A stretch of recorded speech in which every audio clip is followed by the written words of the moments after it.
स्वागत श्रोता radio Kantipur radio राष्ट्रकोमा यो हो कार्यक्रम द हेडलाइनर्स, जहाँ हामी आधा घण्टा विचार विवेचना गर्छौं र हामीले छान्ने विषयवस्तु समसामयिक हुने गर्छ भन्ने हामीलाई लागेको छ।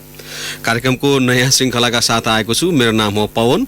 आज पनि तपाईसँग प्रत्यक्ष र परोक्ष सरोकार राख्ने विषयवस्तुलाई उठाउने जमर्को गरेका छौं।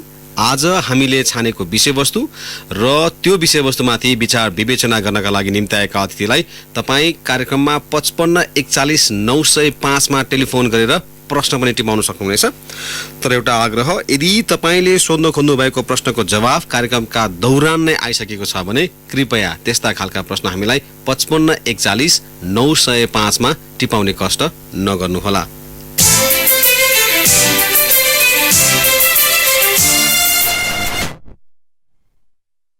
विषयवस्तुतर्फ आज हामीले छानेको विषयवस्तु रहेको छ लोकतन्त्र दिवस र लोकतन्त्र दिवसले नागरिकलाई के दियो त भन्ने बारेमा। किनभने हाम्रो नेपाली राजनीतिको परम्परागत चरित्र कस्तो छ भने सधैँ दल र नेता मात्रै जित्ने र नागरिकहरू हार्ने खालको रहेको छ। र यो विडम्बना युक्त राजनीतिक परिवेशको परिवर्तन गएको 14 वर्षमा पनि हुन सकेको छैन। 14 वर्ष अघि चाहिँ जनताको सार्वभौम सत्ता जनतामा नै फर्किएको भनेर घोषणा भइरहँदाखेरि पनि अझै पनि जनताहरू र यो लकडाउनको बेलामा अझ बढी चाहिँ धेरै घनीभूत भएको छ यो विषय कि जनता नागरिक चाहिँ हुन सकेका छैनन्, रैतीभन्दा माथि उठ्न सकेनन् कि भन्ने खालका चाहिँ कुराहरू आइरहेको छ। लोकतन्त्र के हाम्रो लोकतन्त्र सही ट्र्याकमा छ अथवा लोकतन्त्रले लोकको कल्याण र लोकको हित गर्छ कि गर्दैन, गर्नुपर्ने थियो तर किन गर्न सकिरहेको छैन भन्ने बारेमा आज हामी कुराकानी गर्नेछौँ। र यो परिवर्तन ल्याउनका लागि अग्रणी भूमिका निर्वाह गर्नुहुने एकजना नागरिक अगुवा र विश्लेषक पुरुषोत्तम दाहाल यतिखेर हाम्रो टेलिफोन सम्पर्कमा हुन्छ। दाहालजीलाई कार्यक्रममा स्वागत छ। हेलो हजुर, धन्यवाद। हजुर नमस्कार, यहाँ स्वागत छ कार्यक्रममा। हस्, धन्यवाद। र पहिला त लोकतन्त्र दिवसको शुभकामना पनि। मेरो पनि आज दुईटा महत्त्वपूर्ण दिवस छन्। हाम्रो परम्परागत रूपमा पूर्वीय दर्शनका आधारमा या सनातन प्रचलनको आधारमा मातृ दिवस पनि हो। आज माता तीर्थौसी भन्छौँ हामी, आमाको मुख्य दिन। म सबै आमाहरूलाई पनि प्रणाम गर्न चाहन्छु, अभिवादन गर्न चाहन्छु। र आज लोकतन्त्र दिवस तपाईँले भनिहाल्नुभयो। लोकतन्त्र दिवस भएको हुनाले हामीले जसले लोकतन्त्रको लागि आफूलाई त्यस बेलामा समर्पित गर्नुभयो, म उहाँहरूप्रति सम्मान व्यक्त गर्न चाहन्छु। दालजी यहाँले जोडिहाल्नु हो माता तीर्थ औँसी, अब आमाको मुख्य नै भनेर। यो सबै आफ्ना आमालाई चाहिँ सबै खुसी पार्न खोज्ने, तर नेपाल आमालाई चाहिँ खुसी पार्न किन नखोज्ने होला खासमा चाहिँ यो? होइन, यो आफ्ना आमालाई खुसी पार्ने कुरा पनि बडो गजब छ भनेको। एक दिन सम्झिने अनि बाँकी दिन चाहिँ बिर्सने पनि चलन छ धेरै ठाउँमा, होइन। अब एक दिन चाहिँ बडा फोटो टाँसिया छ। म देख्छु अहिले यसो फेसबुकमा हेऱ्यो भने मान्छेहरूले आमालाई 1 वर्ष 2 वर्ष 4 वर्ष वास्तै नगर्ने अनि एक दिन मेरो आमा भनेर सम्झिने पनि चलन देखिन्छ। यो वास्तवमा बडो गजब छ, मान्छेहरूको स्वभाव अनुसार हो जस्तो लाग्छ। अब नेपाल आमाको कुरा भन्ने कुरा हो भने त अब नेपाल आमालाई सबैले सम्झिराखेकै हुन्छन्, जुन देशमा बस्छन् त्यो ठाउँमा सम्झेकै हुन्छन्। त्यति हामीले धेरै चिन्ता गरिरहनुपर्छ जस्तो मलाई लाग्छ। अब यो लोकतन्त्र दिवसको कुराकानी होइन। अब हाम्रो लोकतन्त्रले के दियो भनेर अहिले 14 वर्षमा चाहिँ अब यसको चाहिँ लेखाजोखा गर्नु बेला भएको हो कि होइन? लोकतन्त्र दिवसको चाहिँ हामी चाहिँ सन्दर्भ मनाइरहँदाखेरि यसको सन्दर्भलाई जोड्दाखेरि चाहिँ के दियो के दिएन भनेर हरिसाब गर्ने बेला आइसक्यो हो र दालजी? होइन, अब 14-15 वर्ष भनेको हेर्नु ठुलो समय हो भन्छु म चाहिँ। एउटा मान्छेको जीवनमा धेरै ठुलो समय हो। हामी जुन उमेरमा सङ्घर्ष गरिराखेका थियौँ या आन्दोलन गरिराखेका थियौँ, आज त्यो पछाडि फर्केर हेर्दा बडो आश्चर्य पनि लाग्छ। अब तपाईँले दुईटा कुराहरूलाई म यहाँ उदाहरण स्मरण गराउन चाहन्छु लोकतन्त्रको सन्दर्भमा। 18 महिना नेपालमा शासन सुरु हुँदाखेरि लोकतन्त्र असफल भयो, बहुदलीय पद्धति असफल भयो भनेर 18 महिनामा मूल्याङ्कन गरेर राजा महेन्द्रले 2017 सालमा सम्पूर्ण प्रजातान्त्रिक प्रणालीलाई समाप्त पारेका थिए 18 महिनाको मूल्याङ्कनको आधारमा। बडो इन्ट्रेस्टिङ छ। त्यसपछि 2047 सालपछि 48 सालमा निर्वाचन भयो। त्यो निर्वाचन भएको 1.5 वर्षदेखि 2 वर्ष नपुग्दै माओवादीले सशस्त्र हिंसा प्रारम्भ गर्यो र के भन्यो भने यो संसदीय व्यवस्था असफल भयो भनेर भन्यो 2 वर्षको मूल्याङ्कन गरेर। अब यी दुईटा कुरालाई तपाईँ यदि मूल्याङ्कन गर्नुहुन्छ भने अहिले लोकतान्त्रिक गणतन्त्र आएको, लोकतन्त्र प्राप्ति भएको त 14-15 वर्ष, झन्डै 1.5 दशक अब पुरा भएको अवस्था छ। त्यस्तो अवस्थामा हामीले मूल्याङ्कन गर्न सकेनौँ भने त हाम्रै कमजोरी हो। तर मूल्याङ्कन गर्नुको अर्थ लोकतन्त्रको विपक्षमा अरू विचारहरू जसरी माओवादीले लिएर आए, जसरी राजाले लिएर आए, त्यसै गरी कुनै नयाँ प्रणाली र पद्धतिका पक्षमा पुनर्विचार गर्नुपर्छ भन्ने कुरा भन्दा पनि मलाई के लाग्छ भने यो लोकतन्त्रको अभ्यासमा हामी शासनमा जाने मान्छेहरू एउटा पहिलो प्रमुख हुनेहरू हुन्। दोस्रो कुरा हामी आफै नागरिकहरू पनि हामी कति जिम्मेदार भयौँ त लोकतन्त्रको लागि, लोकतान्त्रिक संस्कृति निर्वहनको लागि भन्ने कुरा चाहिँ मलाई लाग्छ समीक्षा गर्ने बेला भएको छ। त्यही त अब यहीँनिर अब यो शासन र शासित गर्ने, शासित हुने र शासन गर्नेहरूको कुराकानी गर्दाखेरि अब एउटा चरित्र चाहिँ बडो गजबको के रहेछ भने जस्तो पछिल्लो घटनाक्रममै जोड्न चाहेँ मैले।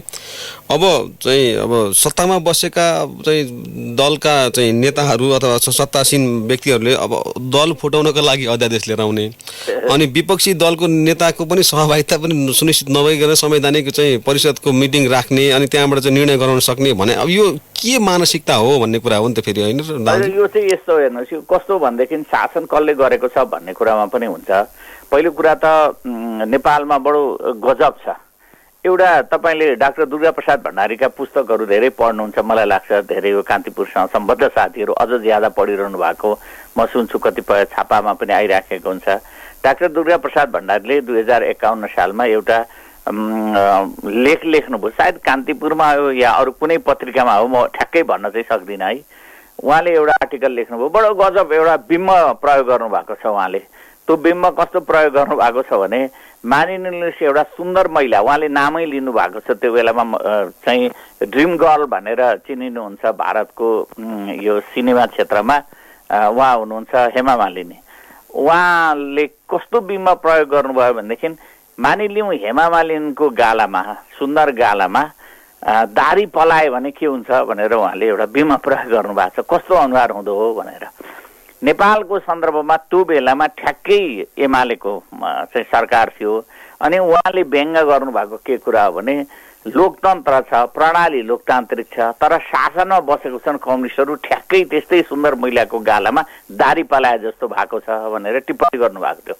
मलाई अहिले अघि यसो तपाईँको कुरा विचार गर्दै थिएँ, हिजो बेलुकादेखि नै म सोच्दै थिएँ कि वास्तवमा नेपालमा कतै आज त्यो डाक्टर दुर्गाप्रसाद भण्डारीले भने जस्तो गरेर यो लोकतन्त्रको सुन्दर मूल्यहरूमा ठ्याक्कै त्यस्तै गरी एउटा सुन्दर महिलाको चाहिँ गालामा दारी पलाए जस्तो अवस्था चाहिँ नेपाल निरङ्कुश अथवा निर्दलीय अथवा एकदलीय सोच हुनेहरूको शासन गरेर ट्याक्क अड्केको त होइन भने जस्तो देखिन थालेछ। तपाईँले दुईटा प्रश्न, अहिलेसम्मको अन्तिम प्रश्न हो यो, के राजनीतिक रूपमा विकसित भएको परिघटना मध्ये अन्तिम हो यो कि अब संवैधानिक परिषदमा प्रतिपक्ष किन राखियो होला, त्यो बेलामा कुन सोचले राखियो होला, अहिले किन नराख्ने कुरा भयो होला। बडो विचित्र छैन भने वास्तवमा सरकारले नियुक्ति गर्ने सामान्य प्रक्रिया अथवा सामान्य अवस्था भन्दा संवैधानिक आयोग भनेका चाहिँ त्यसमा नियुक्ति गर्नु विशिष्ट हो भनेर सबैको समर्थन सहयोग आवश्यक हुन्छ, त्यो ठाउँमा महत्त्वपूर्ण कुरा हुन् भनेर प्रतिपक्षको समेत सहभागिता समर्थनमा आयोग बन्नुपर्छ भन्ने मान्यता हो, नियुक्ति हुनुपर्छ भन्ने मान्यता हो। प्रतिपक्ष बेगर शासन गर्नुपर्छ भन्ने कुरा होइन, यद्यपि सरकारमा पनि त्यस्तो कुराहरू होलान्। दोस्रो सबैभन्दा कस्तो भने दल फुटाउने, तपाईँले गजब कुरा उठाउनु हो, दल फुटाउनको लागि सुगम होस् भन्ने हिसाबले यो किन चाहियो त्यो दल फुटाउन, जरुरी के छ अहिलेको बेलामा, त्यो त चलेकै थियो। जस्तो 40% कुरा त संसदीय दल र केन्द्रीय समितिमा भनेर भनेकै थियो। सामान्य रूपमा जसले संसदीय दलमा 40% र दुवै ठाउँमा पुर्याउँछ उहाँहरूले दल नयाँ बनाउन सक्नुहुन्छ भनेर जुन खुला जुन एक प्रकारको भन्यो भनेदेखि व्यवस्था गरिएको थियो। अब त्यसमा पनि खुकुलो पार्नु पर्ने त के आवश्यकतै हुँदैन। अब 40% को सट्टा भोलि 30% गरे पनि त भएन एउटा अध्यादेश लिएर, अब 20% गरे पनि भयो। आफ्ना सजिलोको लागि कुन बेलामा शासन गर्दा कति गणित अङ्कगणितको हिसाबले कति सांसद आफ्ना पक्षमा आउलान् या कति केन्द्रीय समितिको सदस्यहरू आउलान् या कति असन्तुष्टहरू चाहिँ अर्को पार्टी खोल्लान् र हामी शासनमा बस्ने मान्छेहरूलाई सजिलो गराउलान् आदि इत्यादि कुराहरू सोचेर शासन गर्न थालियो भने मेरो विचारमा त्यसले लोकतन्त्रको अभ्यास, लोकतन्त्रको संस्कृति, लोकतन्त्रको सिद्धान्त, मूल्यलाई समर्थन गरेको हुँदैन। हामीलाई लोकतन्त्र बलियो बनाउनुको अर्थ राजनीतिक दलहरू फुट्दै जानु होइन, स्वतन्त्रता छ, राजनीतिक दलहरू गठन गर्ने सङ्गठन गर्ने अधिकार स्वतन्त्रता त बहुदलले नै दिएको हुन्छ। बहुलवादमै हुन्छ यस्तो कुरा, बहुदलीय सिद्धान्तमै हुन्छ यस्तो कुरा, लोकतन्त्रमै हुन्छ यस्तो कुरा। अन्तर्निरङ्कुश तन्त्रमा यस्तो हुन सक्दैन। चीनमा गएर नेपाली भनौँ न चीनको कम्युनिस्ट पार्टी बाहेक अरू कुनै नाउँका पार्टी चिनिया जनता पार्टी खोल्न पनि पाइँदैन त्यहाँनेरि, समाजवादी चिनिया पार्टी पनि खोल्न पाइँदैन त्यहाँनेरि गएर कुनै अतिरिक्त अरू कुनै काम गर्न पाइँदैन त्यहाँनेरि। तर नेपालमा लोकतान्त्रिक प्रणाली छ, त्यस कारणले दलहरू स्वतन्त्रतापूर्वक खोल्न पाइन्छ। तर शासनमा बस्ने मान्छेहरूको इच्छा अनुसार कुनै राजनीतिक दल फुटाउनलाई वा आफ्नै दलमा पनि मलाई लाग्छ यो अरू दलहरू फुटाउने भन्दा पनि अर्को पनि हुनसक्छ पवन भाइ यो कुरा। ध्यान नदिएको कुरा, आफ्नै पार्टीका असहमतहरूलाई बाटो खोलिदिएको पनि हुनसक्छ नि। तपाईँहरू जानुहोस् केही काम छैन भने पनि त हुनसक्छ नि त। त्यही त यो चरित्र त अब यो लोकतान्त्रिक चरित्र त होइन, यो त होइन फेरि होइन बिल्कुलै होइन। यसले त के गर्छ भने असहमतिलाई विस्तार गर्ने एउटा काम त गर्छ, तर त्यो असहमति या विस्तार के हुनसक्छ सक्दैन भन्ने कुरा भन्दा पनि कमसेकम त्यत्रो ठुलो निर्णय गर्दाखेरि संविधानमा व्यवस्था भनौँ न कानुनमा हिजो अस्ति संसदले पारित गरेको कानुनमा व्यवस्था भएको कुरालाई तुरुन्त हटाउनको निम्ति पहिला कुरा त कम्तीमा पनि आफ्नो दलीय मर्यादा अनुसार आफ्नै पार्टीमा पनि छलफल हुनुपर्छ। त्यो सँगसँगै प्रतिपक्ष पनि यसको एउटा भागीदार हो नि त। कानुन निर्माणको भागीदार प्रतिपक्षी दलहरू पनि हुन् जो संसदमा छन्, संसद बाहिर पनि महत्त्वपूर्ण भूमिका खेलेर बसेका होलान्। उनीहरूसँग पनि यो बारेमा कन्सेन्ट लिएर अनि त्यसपछि मात्रै यस्तो निर्णय गर्नुपर्नेमा अब सरकारमा बस्ने मान्छेहरू त्यो पनि ठ्याक्क संसदको बैठक अन्त्य भयो, अर्को संसदको बैठक सुरु भएको छैन, 15-20 दिनमा नयाँ संसदको बैठक बस्नुपर्ने अवस्था छ। त्यस्तो अवस्थामा उहाँहरूले एउटा अध्यादेश जारी गराउनु भयो र फुत्त क्याबिनेटमा पास गर्नुभयो, चर्चा नभई अनि लगेर राष्ट्रपतिजीले जारी गरिदिइहाल्नुभयो। र यो केही न केही रहस्यपूर्ण छ र किन यो ल्याइयो भन्ने एउटा गम्भीर प्रश्न चाहिँ छ।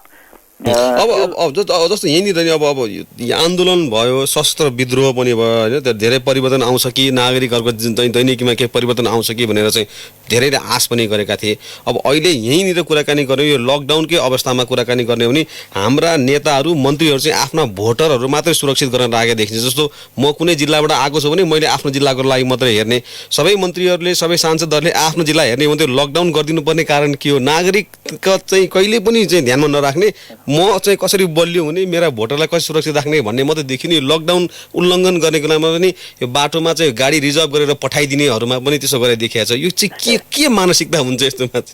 अहिले यो आफ्नै शैलीको हो। मलाई त के लाग्छ भने यो व्यवस्थापनमा सबभन्दा हामी कमजोर छौँ। हेर्नुहोस्, अब राजनीतिक नेतृत्व पनि आखिर यही समाजका उपजहरू हुन्, नयाँ मान्छे होइनन्, यही राजनीतिक नेताहरू हुन्। अब उनीहरूले मतदातालाई राम्रो चिनेका छन्, अब मतदाताले पनि उनीहरूलाई चिनेका छन्।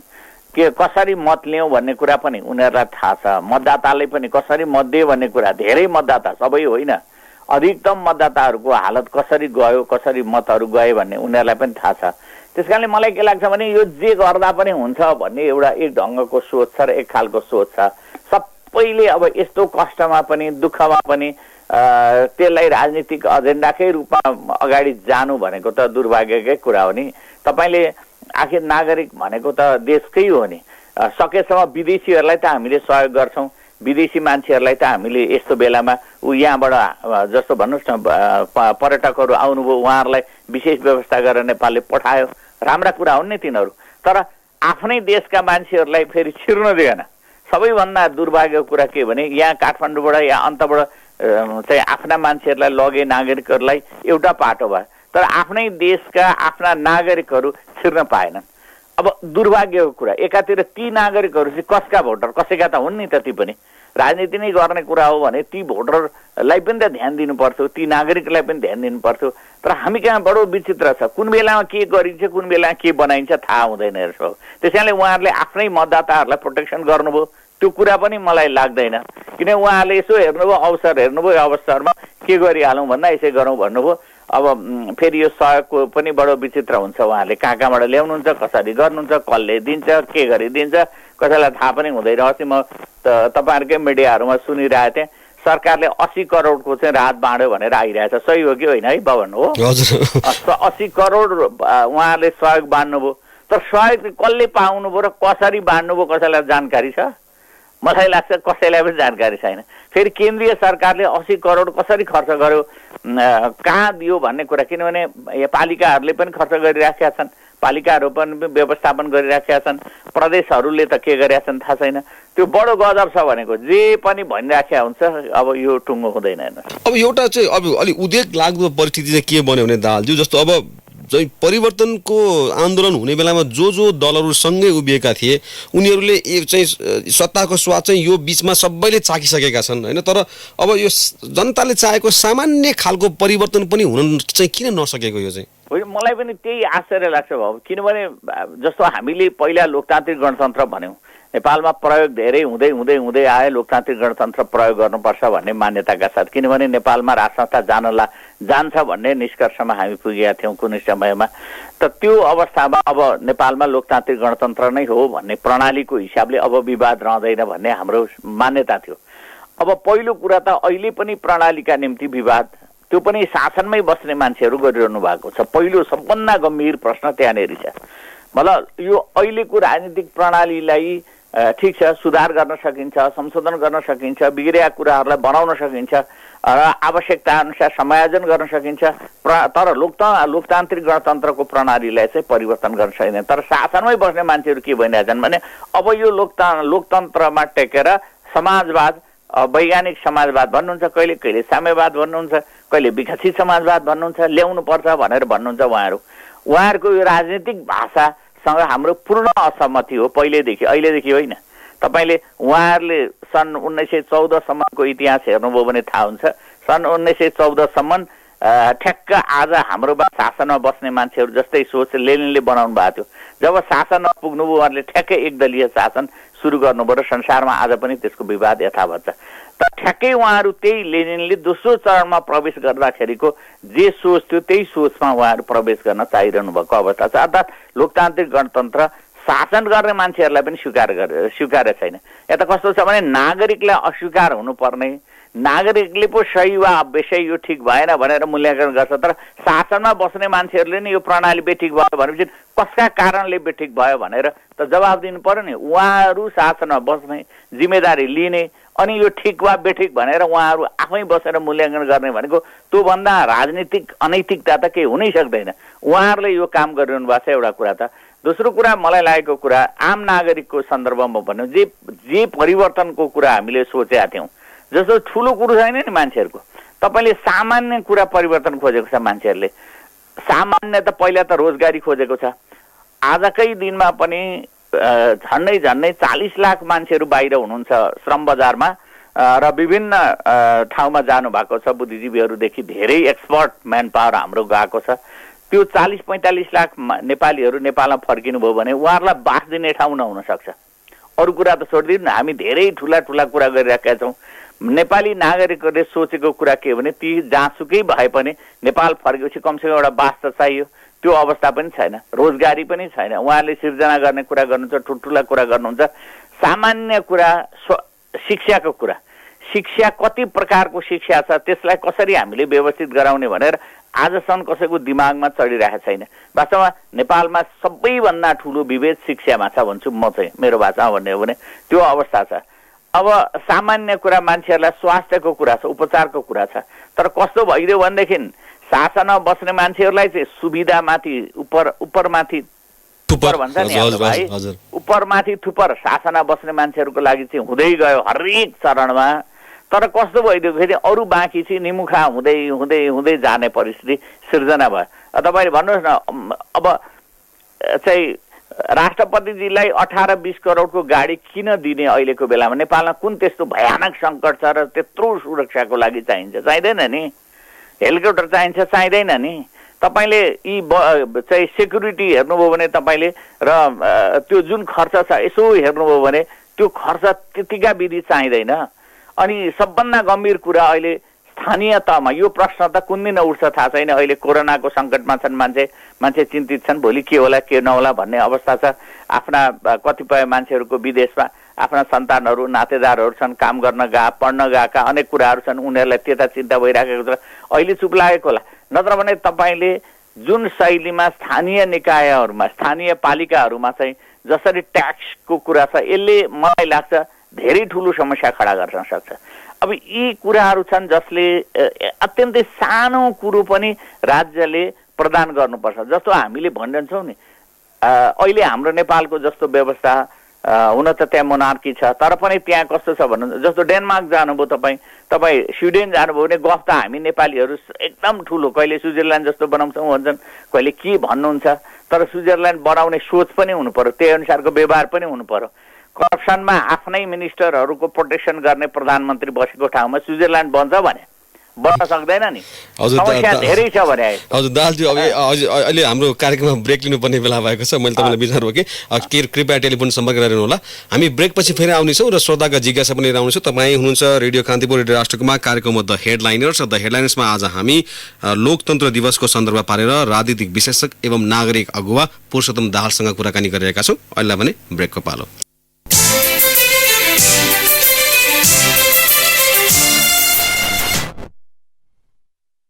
स्वागत छ, यहाँ हुनुहुन्छ रेडियो कान्तिपुर, रेडियो राष्ट्रकुमा, कार्यक्रम हो द हेडलाइनर्स। र द हेडलाइनर्समा आज हामी लोकतन्त्र दिवसको सन्दर्भ पारेर कुराकानी गरिरहेका छौँ र त्यसको लागि हाम्रो अतिथि हुनुहुन्छ राजनीतिक विश्लेषक एवं नागरिक अगुवा पुरुषोत्तम दाहाल। दाहालजी, यहाँलाई पुनः स्वागत छ कार्यक्रममा। धन्यवाद। संयुक्त अरब इमिरेट्स UAE-बाट युवराज मिश्र सोध्नुहुन्छ, नेपालमा मन्त्री, सांसद र नेताहरूलाई लोकतन्त्र आयो, तर खाडीको झन्डै 50 डिग्री हाराहारीको गर्मीमा पसिना बगाउने नेपालीलाई कहिले आउँछ लोकतन्त्र भनेर सोध्नुहुन्छ उहाँ। सबैभन्दा गम्भीर कुरा यही हो भाइ, मैले पनि यही कुरा गरिराखेका थिएँ। वास्तवमा आम नागरिकले आउन सकिराखेको छैन। शासनमा बस्ने मान्छेहरूलाई सुविधा सम्पन्न बनिरहनु भएको छ। उहाँहरू हरेक सुविधाहरू उहाँहरूले नै ग्रहण गर्नुहुन्छ। उहाँहरूले मात्रै होइन, गजब त के भयो भने उहाँहरूका सबैभन्दा बढी निकटस्थहरू र परिवारका सदस्यहरूले मात्रै सबैतिर चौतर्फी उहाँहरूले सुविधाहरू ग्रहण गर्नुपर्ने अवस्था सिर्जना भएको छ। जो शासनमा बस्नुहुन्छ, शक्तिमा बस्नुहुन्छ, समस्या त्यही हो। हाम्रो पनि चिन्ता त्यही हो। लोकतान्त्रिक गणतन्त्रको आन्दोलन चलाउँदाखेरि, अभियान चलाउँदाखेरि हामीले के सोचेका थियौँ भने राजनीतिक रूपमा मात्रै होइन, आर्थिक रूपमा पनि परिवर्तन हुनेछ। आर्थिक रूपमा मात्रै होइन, सामाजिक रूपमा पनि परिवर्तन हुनेछ। सामाजिक रूपमा मात्रै होइन, भौगोलिक रूपमा पनि धेरै संरचनामा व्यवस्थापन हुनेछ भन्ने हामीलाई लागेको थियो आन्तरिक रूपमा। तर ती केही कुराहरू पनि हुन सकेनन्। हाम्रो सोच नभएको भन्न पनि सकिँदैन। जस्तो एकदम ब्रिलियन्ट मान्छेहरू हुनुहुन्छ, जस्तो शासनमा पुग्नु भएका मान्छेहरू, अब नेपालको यसो हेर्ने हो भने क्रिम देख्दाखेरि मान्छेहरू हुनुहुन्छ। तर दुर्भाग्य कस्तो भयो भनेदेखि यो चाहिँ उहाँहरूको क्रिममा चाहिँ सबै त्यो फ्याट, अस्ति फ्याटिएर खै के जाति बोसीय तत्त्व चाहिँ उहाँहरूकोमा ज्यादा जोडियो जस्तो लाग्यो क्या। यो फ्याटिएर बोसीय तत्त्वले चाहिँ शासनमा बस्ने मान्छेहरूको मस्तिष्कमा प्रभाव पारेको छ, ज्यादा जमेको जस्तो लाग्छ। त्यसकारणले तपाईँको मिश्र भाइ बडो दुःख गरेर बस्नु भएको रहेछ। चाहिँ वास्तवमै हामीलाई धेरै कुरा सोच्नु पर्ने अवस्था छ। हजुर, नयाँ बजारबाट शिव श्रेष्ठ सोध्नुहुन्छ, संवैधानिक परिषदको बैठकमा विपक्षी दलको नेता 6 पटकसम्म अनुपस्थित भइसकेपछि उहाँलाई राखिरहनुको के तात्पर्य रह्यो र भनेर सोध्नुहुन्छ? होइन, विपक्षीका कुरा सुन्नु पर्यो नि। 6 पटक होइन, 10 पटक पनि हुन सक्ला। सहमति खोज्ने भनेको त धेरैचोटि पनि हुन सक्छ। आफ्नो कुरामा सही छाप लाउन मात्रै विपक्षी दलको नेता हुन्छ कि विपक्षीहरूको राय सुन्नको निम्ति विपक्षी दलको नेता हुन्छ? सबैभन्दा ठुलो प्रश्न हो। अब 6 पटक बोलाएर उहाँहरूले चाहिँ आफ्नो मात्रै कुरामा साइन गर भनिरहनु भयो भने विपक्षी दलले साइन गर्छ? राजनीतिक रूपमा, राजनीतिक भाषामा, लोकतन्त्रमा प्रतिपक्ष भनेको के हो भने प्रतिपक्ष भनेको आधा जनसङ्ख्याको प्रतिनिधित्व गर्छ त्यो प्रतिपक्षले। त्यो आधा जनसङ्ख्याको प्रतिनिधित्व गर्ने प्रतिपक्षलाई चाहिँ माइनस गरेर उहाँहरू आफ्ना कुरामा तिमी सिग्नेचर गर भन्नुहुन्छ, त्यो प्रतिपक्षको नेताले सिग्नेचर गर्छ? आशा गर्न सकिन्छ त्यो कुरा? प्रतिपक्षको कुरा सुन्नुपर्छ। सुन्छु म तिम्रो कुरा, आउ पो भन्नुपर्छ। यहाँ बैठक छ, हाम्रो एजेन्डा छ, प्रस्तावमा साइन गर भनेपछि कुन चाहिँ प्रतिपक्षको नेता जान्छ? यस कारणले हेर्नुहोस्, यो सबैभन्दा ठुलो हामीले आग्रह, लोकतन्त्रमा यस्तो खालको आग्रह पाल्नु हुँदैन। लोकतन्त्र भनेको अत्यन्तै सहमतिका साथ जाने पद्धति हो। लोकतन्त्र भनेको एकाङ्गी र एकपक्षीय शैलीमा जाने होइन। एउटा दलको स्वामित्वमा देश जाँदैन लोकतन्त्रमा। त्यसकारणले त बहुदल भने हो। सबैका कुरा सुन्नुपर्छ, सबैका विचारहरू सुन्नुपर्छ, अनि आफूले जे भन्ने हो त्यही मात्रै लागू हुन्छ भन्ने कुरा भएन।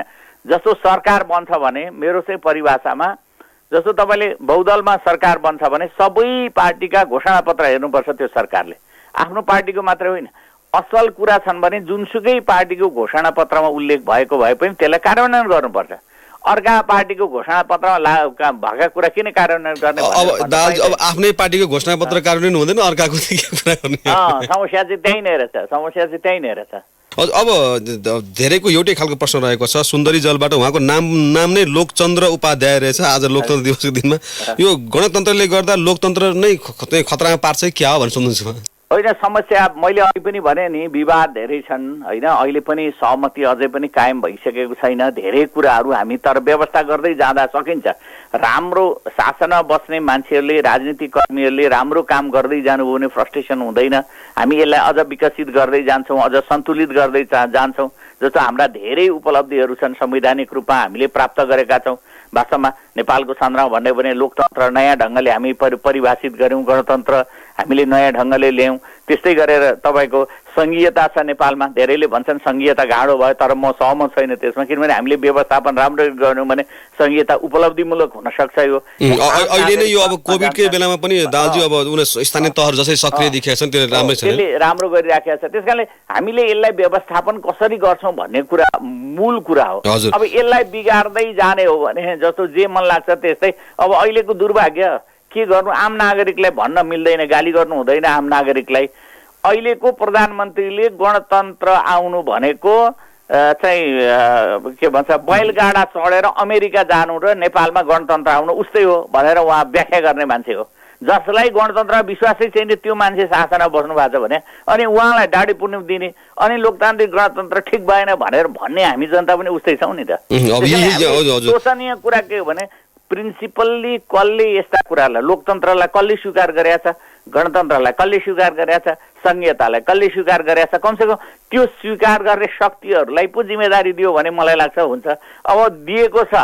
जसले विश्वासै गर्दैन उसलाई सबै कुरा डाडुपुडी सुम्पिसकेपछि अनि गणतन्त्र असफल हुने लोकतन्त्र असफल हुने यो चलिरहन्छ अब गर्ने के भने प्रयोग हो प्रयोग भइरहन्छ भनेर अगाडि बढ्छ त्यसमा त केही उपाय हुँदैन हस् दाजु आजको हाम्रो कार्यक्रम निर्धारित समय लगभग समाप्त भएको छ समय उपलब्ध गरिदिनु पवन भाइ सानो कुरो अहिले यो कोरोनाको कारणले धेरै नेपालीहरू विदेशमा बस्नु भएको छ म त अस्ति अमेरिकामा पनि गएर आएँ धेरै साथीहरू हुनुहुन्छ त्यहाँ एकदम नै अहिले संक्रमित भएर झन्डै 700-800 कति नेपालीहरू चाहिँ संक्रमित हुनु भएको छ केही दिवंगत हुनु भएको छ म उहाँहरूप्रति श्रद्धाञ्जली व्यक्त गर्छु र जो बिरामी पर्नु भएको छ उहाँहरूलाई चाहिँ म एकदमै चाँडै स्वास्थ्य लाभ होस् भनेर भन्छु र अरू सबैलाई आग्रह गर्न चाहन्छु कमसेकम आफू सुरक्षित हुनुभयो भने परिवार सुरक्षित हुन्छ परिवार सुरक्षित भयो भने समाज र देश सुरक्षित हुन्छ हामीले त्यो कुरा चाहिँ नबिर्सौँ हस् दालजी धेरै धन्यवाद उहाँ हुनुहुन्थ्यो पुरुषोत्तम दाहाल राजनीतिक विश्लेषक एवं नागरिक अगुवा र आज हामीले लोकतन्त्र दिवसको सन्दर्भमा पारेर उहाँसँग कुराकानी गर्यौँ आज धरानबाट गोपाल राईले त्यसै गरी झापाबाट गगन सावाल लिम्बुले भोजपुरबाट कविन्द्र बहादुर तिवारीजीले मोरङबाट चुनामणि भट्टराईजीले र चापागाउँबाट पुरुषोत्तम पोखरेलज्यूले र त्यसै गरी बखुण्डोलबाट नवीन शर्माजीले राख्नु भएको प्रश्नलाई आज हामीले कार्यक्रममा समय अभाव कारण राख्न सकेनौँ भोलि नयाँ विषय र प्रसङ्गका साथ पुनः आउने नै छौँ तबसम्मका लागि रेडियो कान्तिपुर न्युज डेस्कका सम्पूर्ण सहकर्मी सहित म पवनलाई पनि बिदा दिनुहोस् नमस्कार सूचना र मनोरञ्जनको संवाहक रेडियो राष्ट्रको रेडियो कान्तिपुर